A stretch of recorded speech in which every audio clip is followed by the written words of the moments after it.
Halo semuanya, hari ini kita akan belajar tentang budget atau anggaran untuk kepentingan mata kuliah matematika bisnis. Jadi, dalam materi ini kita akan belajar perhitungan yang berkaitan dengan anggaran. Jadi, sebelum kita mengenal atau mulai berhitung, saya akan mengenalkan sedikit konsep terkait dengan anggaran. Jadi, anggaran itu adalah rencana keuangan. Jadi, namanya rencana itu berarti untuk masa depan ya.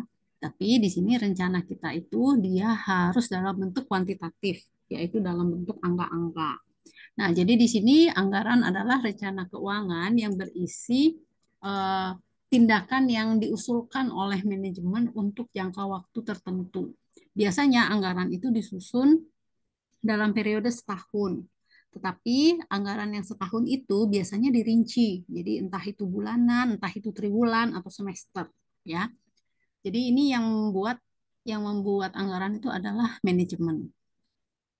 Nah, peran anggaran adalah dia berperan dalam merencanakan sesuatu khususnya yang berkaitan sama keuangan dan juga mengendalikan keuangan. Jadi dalam rangka melakukan sesuatu di masa depan, kita harus rencanakan terlebih dahulu dan ditampilkan dalam anggaran. Nah, kemudian selama proses pelaksanaan anggaran itu, maka kita akan membandingkannya kita akan mengevaluasinya secara periodik untuk melihat apakah rencana yang kita tuliskan dalam anggaran itu dia berjalan on the track gitu ya. Jadi bisa saja misalnya kayak rencana penjualan.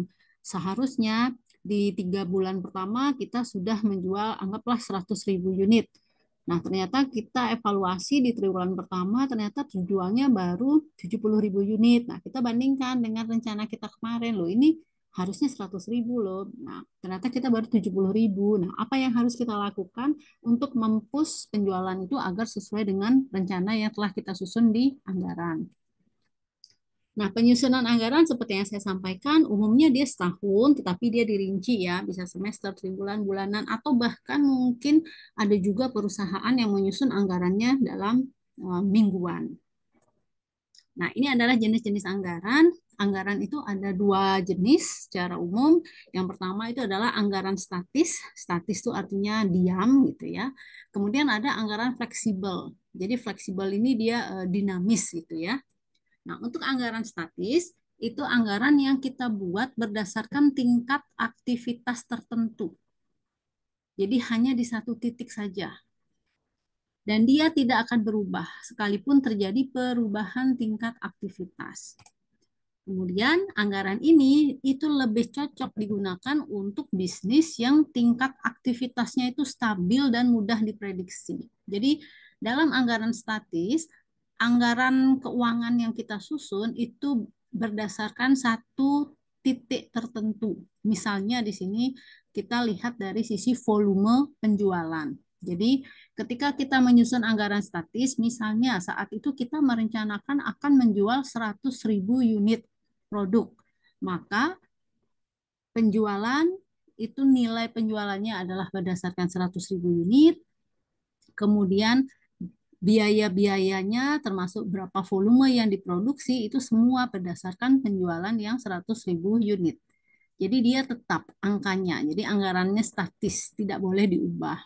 Nah, kalau anggaran fleksibel, dia sebaliknya. Dia bisa menyesuaikan diri dengan perubahan tingkat aktivitas. Kemudian, anggaran yang sifatnya fleksibel ini memungkinkan perusahaan untuk merencanakan pengeluarannya secara lebih akurat sesuai dengan tingkat aktivitas yang sebenarnya. Contohnya misalnya, jika kita menyusun perencanaan untuk menjual 100.000 unit, maka produksi kita anggap tidak ada persediaan, kita memproduksinya 100.000 unit, biaya untuk memproduksinya itu berdasarkan produksi 100.000 unit. Nah, ternyata kita hanya sanggup menjual 75.000 unit. Seharusnya biaya-biaya yang sifatnya variabel itu kan dia tidak boleh dikeluarkan untuk membuat 100.000 unit, tapi dia seharusnya dikeluarkan dalam rangka membuat 75.000 unit. Nah, dalam anggaran fleksibel ini, anggaran itu akan disesuaikan dengan menarik atau menghitung ulang gitu ya, berapa sebenarnya anggaran yang kita buat jika unit yang kita produksi dan jual itu adalah 75.000 unit. Jadi sekali lagi dia beda dengan statis. Kalau anggaran statis 100.000 unit, ketika realnya 75.000 unit, dia tidak mau tahu. Tetap basisnya adalah yang 100.000 unit. Kalau anggaran fleksibel, pada waktu nyusun memang kita rencanakan 100.000 unit, tapi ketika realisasinya 75.000 unit, maka anggaran yang 100.000 tadi itu disesuaikan dengan berdasarkan 75.000 unit. Nah, detail dari materi anggaran ini adik-adik akan dapat dalam mata kuliah akuntansi manajemen. Nah, sekarang oke, ini ya ketinggalan. Anggaran fleksibel itu tentu saja lebih akurat daripada anggaran statis. Nah, sekarang kita ke anggaran fleksibel. Jadi, dalam anggaran fleksibel untuk bisa menghitung ulang gitu ya, berapa sebenarnya anggaran untuk memproduksi 75.000 unit, maka kita harus tahu dulu biaya kita ini sifatnya seperti apa. Apakah tetap atau variabel? Ketika biayanya itu dia mengandung unsur biaya tetap dan biaya variabel, maka kita akan melakukan pemisahan biaya. Nah, metode untuk memisahkan biaya itu ada metode namanya high-low method. Ada metode scatter plot, jadi pakai titik-titik. Kemudian ada metode least square. Kemudian ada metode regresi. Nah, dalam mata kuliah matematika bisnis, fokus kita itu hanya pada metode high-low method. Jadi, dalam metode ini, kita memisahkan biaya campuran ke dalam biaya variabel dan biaya tetap dengan menggunakan dua titik data yang paling ekstrim. Paling ekstrim itu artinya yang paling tinggi atau high dan yang paling rendah atau yang low. Gitu ya. Nah, sekarang bagaimana cara memisahkan biaya? Jadi, sekali lagi dalam fleksibel budget kita harus tahu berapa komponen biaya tetapnya, berapa biaya variabelnya. Nah, sekarang untuk memisahkan biaya, adik-adik harus tahu bahwa biaya itu ada namanya biaya tetap, ada namanya biaya variabel. Nah, sekarang kita akan eh, tahu apa ya mencari tahu apa sih biaya tetap. Jadi biaya tetap itu adalah biaya biaya yang jumlah totalnya itu tetap alias tidak berubah. Sekalipun jam mesinnya berubah. Jadi di sini contohnya adalah sewa mesin, sewa pabrik gitu ya. Jadi sewa pabrik berapapun jumlah jam mesin yang digunakan, biaya sewa pabrik itu dia tidak akan berubah karena biaya sewa itu umumnya sifatnya tetap. Ya, jadi itu biaya tetap. Jadi dalam konteks yang tadi flexible budget, ketika kita merencanakan membuat 100.000 unit, ternyata kita hanya membuat 75.000 unit, biaya sewa pabrik itu dia tidak akan berubah. Sehingga kita tidak perlu sesuaikan kalau dia biayanya biaya tetap. Nah, berikutnya ada biaya variabel. Jadi, biaya variabel ini meningkat secara proporsional dengan jumlah jam mesin. Jadi, misalnya penggunaan mesin jahit, termasuk juga biaya bahan baku. Ini adalah biaya yang sifatnya variabel. Untuk membuat sebuah baju, misalnya itu perlu 1 meter kain. Membuat 2 baju perlu 2 meter. Membuat 10 baju perlu 10 meter. Nanti tinggal dikalikan berapa harga kain per meter. Sehingga biaya bahan baku, biaya misalnya biaya listrik gitu ya, untuk penggunaan mesin jahit, itu dia sifatnya variabel. Jadi ketika kita merencanakan kemarin membuat 100.000 baju, ternyata kita hanya membuat 75.000 baju, maka biaya variabel itu harus kita sesuaikan dari yang tadinya 100.000 menjadi 75.000 karena dia biayanya biaya variabel. Nah, berikutnya ada biaya yang namanya biaya campuran. Jadi, biaya campuran ini adalah biaya yang mengandung unsur biaya tetap, mengandung juga unsur biaya variabel. Sehingga kita harus pisahkan dengan tadi metodenya contohnya high-low method. Jadi contoh biaya campuran ini misalnya biaya pemeliharaan mesin. Jadi biaya pemeliharaan mesin itu biasanya terkadang kita outsourcing misalnya ya keluar perusahaan. Kita bayar setiap bulan anggaplah 1 juta rupiah. Tetapi ketika ada kondisi tertentu kita akan mengeluarkan tambahan biaya. Misalnya tambahan biayanya itu adalah berdasarkan tambahan jam kerja yang dikeluarkan untuk memelihara mesin. Sehingga biayanya ada unsur biaya tetap dan ada unsur biaya yang sifatnya variabel. Nah, selanjutnya kita akan masuk ke matematikanya. Jadi tadi saya infokan ada metode namanya metode high-low method. Jadi dalam metode high-low method itu rumus dasarnya untuk biaya itu adalah seperti ini. Y sama dengan A plus BX. Jadi ini adalah persamaan linier. Di mana nilai A itu adalah biaya tetap. Jadi jumlahnya tetap. Tidak peduli X-nya berapa, nilai A ini tetap A. Nah, kalau B itu adalah biaya variabel per unit. Yang ini ya, B. Nah, Y itu adalah total biaya. X ini adalah jumlah unitnya atau volumenya. Kalau dikaitkan dengan proses produksi, maka X ini adalah volume produksi. Jadi rumus dasarnya Y sama dengan A plus BX. Total biaya sama dengan A biaya tetap plus BX ini adalah total biaya variabel. Jadi sekali lagi BX ini adalah total biaya variabel, di mana B itu adalah biaya variabel per unit, X-nya itu adalah volumenya. Jadi ini rumus dasar dari high-low method. Jadi karena biayanya sifatnya campuran, sekarang kita berkepentingan akan memisahkan berapa biaya tetapnya alias A-nya berapa, berapa biaya variabelnya per unitnya alias B. Nah, kita akan lihat bagaimana cara mengerjakan ini. Jadi di sini, karena metodenya high-low method, kita memerlukan dua titik. Titik tertinggi high dan titik terendah low. Jadi titik tinggi rendah ini patokannya adalah titik X-nya, bukan titik Y-nya. Nah, kita akan lihat rumusnya dulu. B itu tadi adalah biaya variabel per unit.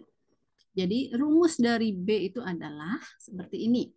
Y2 min Y1 alias berapa biaya yang ada di titik tertinggi, berapa biaya yang ada di titik terendah. Jadi biaya yang dimaksud tinggi rendah ini adalah biaya yang berada di titik X tertinggi dan biaya yang berada di titik X terendah. Jadi nilai B cara mencarinya adalah perubahan biaya. Berapa dibagi perubahan volumenya atau unitnya. Jadi Y2 min Y1 dibagi X2 min X1.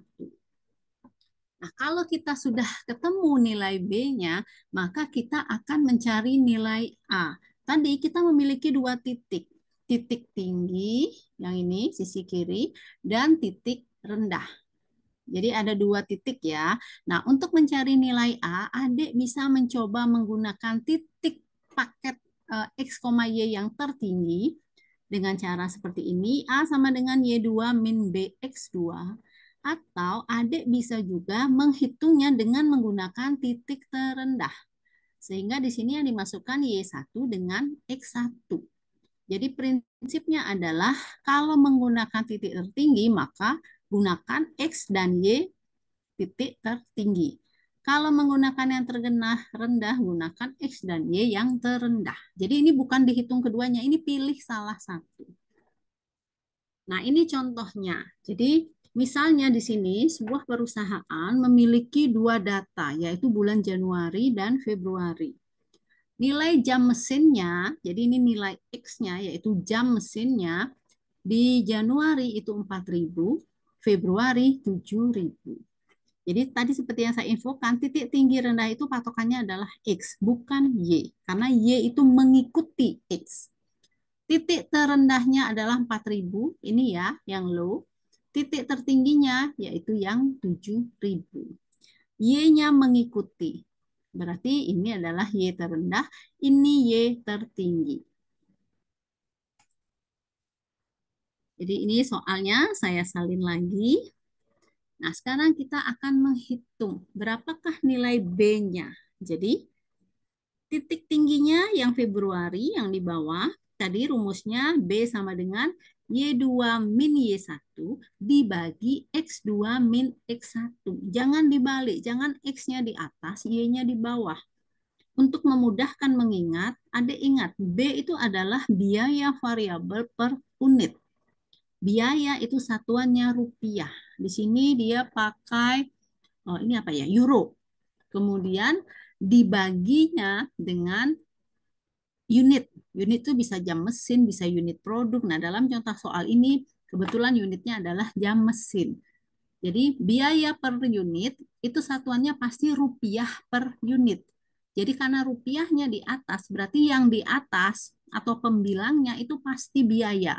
Yang ini, yang ada satuan uangnya. Jadi Y2 3.900 dikurangi Y1 yang ini 3.000 dibagi dengan X2 dikurangi X1. Dapatlah B sama dengan 0,3 euro per jam mesin. Nah, kalau kita sudah ketemu nilai B-nya, sekarang kita cari nilai A-nya. Jadi di sini kita misalnya menggunakan titik yang tinggi, yaitu X2Y2. Masukkan ke sini. Nilai A-nya berapa? Tadi kita sudah tahu, oh Y2-nya 3.900. Masukkan ke sini. Kemudian dikurangi 0,3. Dapatnya dari mana? Ini B. Kita masukkan 0,3 ke sini. Dikalikan X2. Kita lihat X2-nya adalah 7.000. Sehingga setelah dimasukkan sini kita ketahui nilai A-nya 1.800. Jadi ini matematika ya, konsep substitusi. Nilai B-nya kita ketahui. Nah, kemudian kita masukkan bisa mencari nilai A. Tadi rumus dasarnya ingat ya, Y sama dengan A plus BX. Sekarang kita akan cari A-nya. Ya, sehingga A sama dengan Y min BX. Kita pakai titik tertinggi. Nah, kalau mau pakai titik terendah bagaimana? Boleh. Yang penting konsisten. Kalau pakai X1 maka Y-nya Y1. Jangan sampai di sini Y2, ini X1. Itu tidak boleh. Nah, hasilnya sama, yaitu 1.800. Nah, setelah kita ketemu nilai A dan B-nya, kita bisa membuatkan fungsi biayanya. Jadi di sini nilai A 1.800 euro. Nah, bukan dolar ya. Jadi ini adalah nilai A 1.800, nilai B 0,3 dolar atau euro per jam mesin. Nilai ini ya. Sehingga rumus biayanya adalah Y sama dengan 1.800 ditambah 0,3X. Jadi dari rumus ini adik-adik bisa merencanakan atau membuat anggaran fleksibelnya. Misalnya sekarang bagaimana kalau ternyata jumlah X saya atau jam mesin saya itu 10.000 jam mesin. Maka total biayanya adik tinggal hitung 1.800 ditambah 0,3 kali 10.000. Itulah Y-nya atau total biayanya. Ya, jadi ini sederhana menghitung dengan menggunakan high low cost method. Jadi ini memisahkan biaya tetap dengan biaya variabel dari suatu biaya campuran. Nah, sekarang kita lanjutkan. Kita selain memisahkan biaya dalam anggaran, kita juga ingin mencari tahu ini anggaran kok berbeda ya dengan realisasinya. Oh sorry, mengapa realisasi berbeda dengan anggaran atau budget? Sehingga kita melakukan yang namanya analisis selisih budget atau selisih anggaran. Nah, analisis selisih budget ini kita ingin tahu apa sih yang menyebabkan selisih ini? Apakah faktor di dalam perusahaan atau di luar perusahaan? Kemudian kita menghitung atau mengukur selisihnya. Berapa besar selisihnya? Bandingkan antara realisasi dengan rencananya. Kemudian jenis selisih. Setelah diukur, ternyata selisih itu ada dua macam. Ada selisih yang sifatnya favorable, menguntungkan. Ada yang unfavorable atau tidak menguntungkan. Biasanya kita akan menyingkatnya. Jadi kalau dia menguntungkan, kita isi keterangan di selisih itu dengan huruf F. F itu favorable. Ini. Kalau dia tidak menguntungkan, kita tulis U. U itu maksudnya unfavorable. Jadi U itu bukan untung ya, tapi unfavorable. Nah, berikutnya kita membandingkannya antara hasil aktual dengan rencana. Setelah diukur kita bandingkan. Jadi kita cari tahu nih penyebabnya apa ya. Jadi lebih detail. Nah, berikutnya kita akan lihat bagaimana sih contoh selisih budget itu. Jadi untuk selisih budget ini matematikanya sederhana, kita hanya main pengurangan saja sebenarnya. Ya, jadi guna dari membuat selisih itu adalah untuk apa ya, menganalisis atau mengidentifikasi apa sih yang bisa mempengaruhi kinerja perusahaan. Misalnya, kenapa ada selisih? Ternyata kita beroperasi tidak efisien. Terus kemudian bagaimana strategi pemasarannya yang kita perlukan. Dan kemudian bagaimana perubahan pasar itu bisa mempengaruhi juga kinerja perusahaan. Contohnya misalnya, tadi di sini, penyebab selisih itu bisa dari eksternal loh. Misalnya, oh harga beli bahan baku itu ternyata meningkat. Sehingga otomatis itu mempengaruhi kinerja perusahaan kita. Sehingga tadinya anggaran biayanya rendah karena ada kenaikan harga bahan baku, realisasi dari biaya bahan baku menjadi lebih mahal. Nah, ini contohnya ya. Jadi ini saya tampilkan anggaran statis atau static budget dari PT Sofia and Friend untuk bulan April 2018. Jadi di sini adik-adik lihat hasil yang sesungguhnya aktual result ini untuk unit yang terjual itu 10.000. Padahal dia merencanakannya menjual 12.000.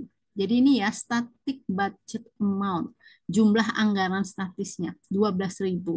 Ternyata kenyataannya dia hanya bisa menjual 10.000. Tentu saja dari sisi pendapatan atau revenue dia terjadi perubahan.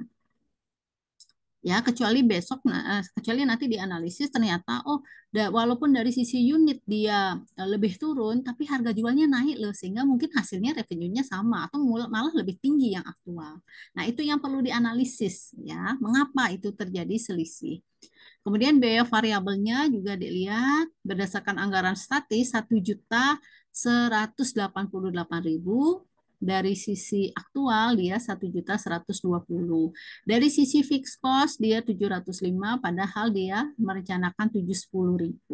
Nah, laba operasinya berdasarkan anggaran yang direncanakan atau anggaran statis itu 262.000 loh labanya. Ternyata hasil realnya itu laba turun tajam, yaitu 25.000 euro. Ya, jadi ini yang akan dianalisis. Nah, ini adalah contoh analisis varians atau analisis selisih. Jadi kalau tadi adik-adik lihat laba operasi sesungguhnya itu 25.000, padahal dia merencanakan 262.000. Akibatnya selisihnya itu adalah 237.000 dan sifatnya unfavorable. Ya, jadi tidak menguntungkan. Mengapa? Saya merencanakan dapat laba 262.000. Ternyata kenyataannya hanya 25.000. Tentu saja ini bukan hal yang mengembirakan sehingga kita sebut ya unfavorable. Nah, dalam analisis selisih, kalau hanya melihat begini saja, kita tidak bisa membedah gitu ya. Apa sih yang sebenarnya menyebabkan selisih kita ini seperti ini dan tidak menguntungkan? Nah, oleh karena itu kita melakukan analisis selisih yang lebih dalam ya. Sering dikenal dengan analisis level 1.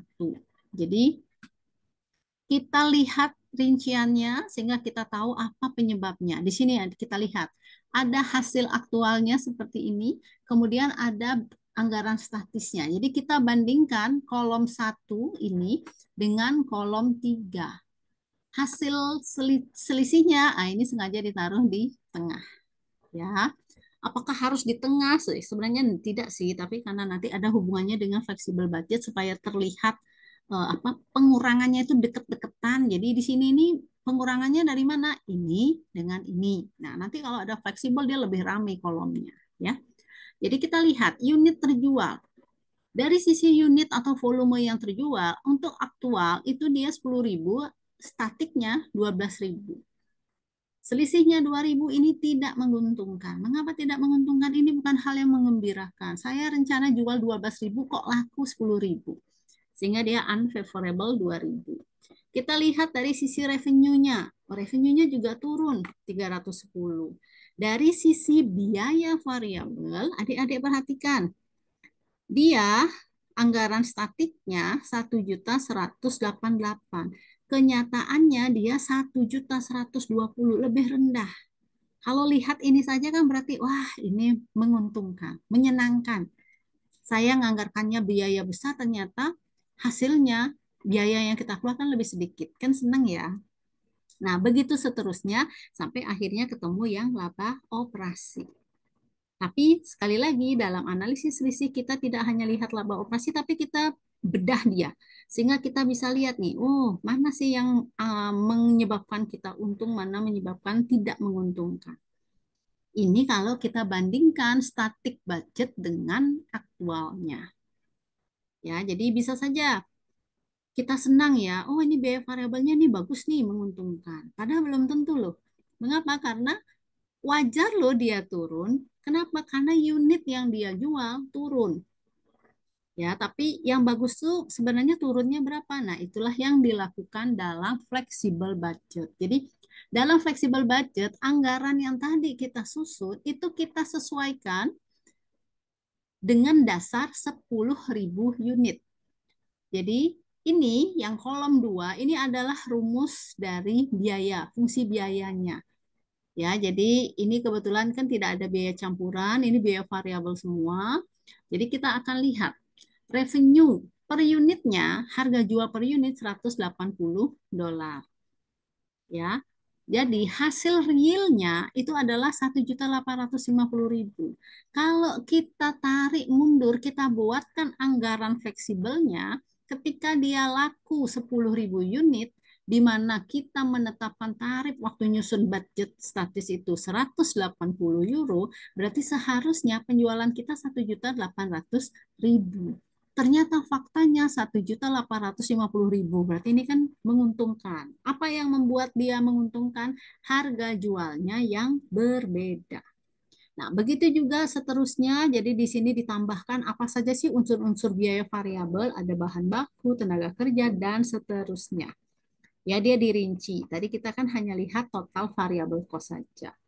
Kemudian ada namanya kontribusi margin, adik-adik tinggal kurangi penjualan dengan total biaya variabel. Nah, kemudian dikurangi dengan biaya-biaya tetap, nanti ketemu laba operasi. Jadi, seharusnya dengan menjual 10.000 unit ini, kita itu harusnya laba operasinya 100.000 euro loh.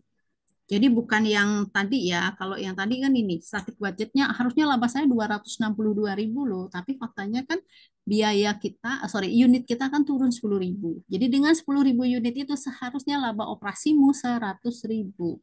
Tetapi kenyataannya labamu hanya 25.000, sehingga dia sudah pasti tidak menguntungkan. Nah, ini kalau kita bandingkan antara hasil aktual, ini ya, sisi yang kolom ini, kemudian static budgetnya bagaimana, flexible budget yang barusan tadi kita bahas itu di sisi kanan.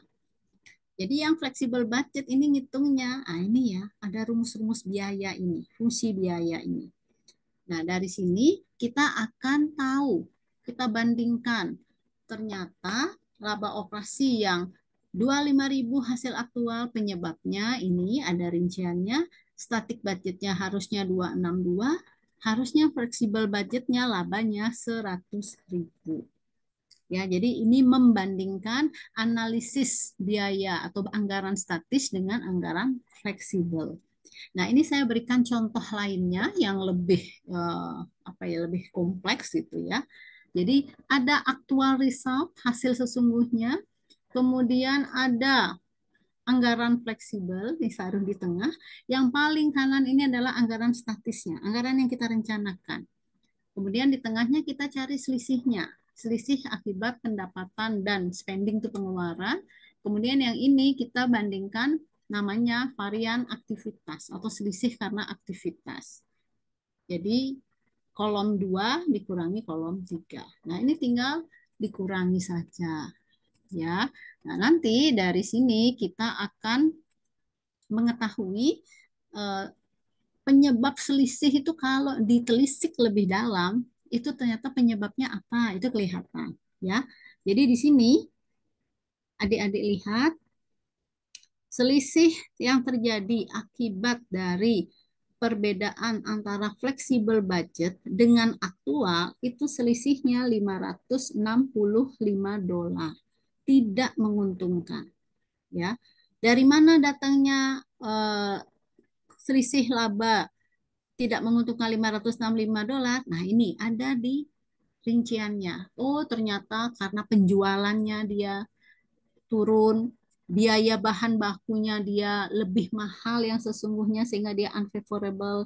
Dari sisi upah dia masih selisihnya bagus, menguntungkan atau utilitas juga. Dari sisi biaya sewa di sini angkanya sama karena dia biaya tetap sehingga tidak ada selisih. Kemudian ada lain-lain. Jadi dari sisi total biaya terjadi pembengkakan biaya pada yang aktual sebesar €435. Nah, kalau membandingkan fleksibel budget dengan anggaran yang direncanakan, itu namanya selisih aktivitas. Jadi, selisih yang terjadi karena aktivitasnya atau volume aktivitas, yaitu ini. Ya, harusnya 1.800 meals atau makanan yang disajikan, ternyata kita hanya bisa 1.700. Sehingga terjadi selisih yang tidak menguntungkan alias meals yang kita jual itu dia lebih rendah 100 unit. Sehingga dia unfavorable revenue-nya juga dan seterusnya sehingga ketemulah selisihnya $925 unfavorable. Nah, jadi selisihnya ini sudah dipecah. Ada selisih yang terjadi karena aktivitasnya yang berbeda, bisa juga terjadi selisih karena adanya pengeluaran dan pendapatannya. Jadi ini ya. Nah, kalau analisis satu selisih itu membandingkan aktual, yang sini ya, aktual dengan yang direncanakan alias budget statisnya. Jadi ini angka $2.650, adik kurangi dengan $1.160, itu nanti ketemu angka. Itulah selisih satu selisihnya, membandingkan aktual dengan statis, budget statis. Nah, angka yang dihasilkan ini kalau dirinci, ketemulah $565 ini dan $925 ini. Jadi yang di sini di antara ini adalah selisih analisis selisih yang lebih dalam. Angka 565 jika ditambah dengan 925 ini hasilnya harus sama persis dengan hasil ketika adik mengurangi 2650 dengan 1160. Ya, silahkan dicoba. Hasilnya harus sama. Nah, itu saja penjelasannya tentang anggaran. Untuk latihan soal, kita akan lihat di materi apa ya PowerPoint yang dibagikan. Terima kasih.